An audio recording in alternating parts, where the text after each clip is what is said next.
শরীরের পাওয়ার বাড়ানোর জন্য গাড়ি ঠেলে এক্সারসাইজ করছো নাকি? ধ্যাৎ, আর কত চালাবেন বলেন তো? রাস্তায় একটা ভালো মেয়ে দেখলে ছেলেটা তো পটানোর জন্য উল্টো পাল্টা দাপট মারবে। এবারে আপনি কলেজের প্রফেসর তা তো আমি জানি না, ভুল নাই করেই ফেলেছি, আর কত বড় অপমান করবেন? আমি কেন তোমাকে অপমান করতে যাব? তুমি আমাকে যেগুলো বলেছো সেগুলোই তো বলছি। আমি পড়াশোনায় ভালো না, এক ক্লাসে 5 বার ছিলাম, মাস্টার ঘুষ দিয়ে কোনো রকম পাশ করি আমাকে এই কলেজে পাঠিয়েছে। আপনার যদি আমাকে নিয়ে কোনো অসুবিধা হয় তো বলে দেন, আমি আবার সেই স্কুলে ফিরে যাব। দয়া করে আমার পিছনে লাগেন না। তোমার গাড়িতে হাত দিবি নি, গাড়িটা ফেলে কি করলি?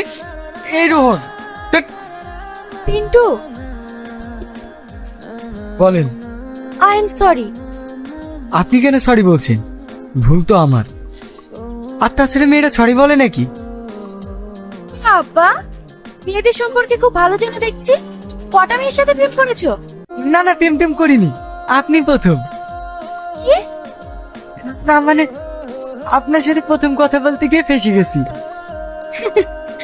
তুমি কিন্তু অনেক ফানি। এতদিন ছিলে কোথায়?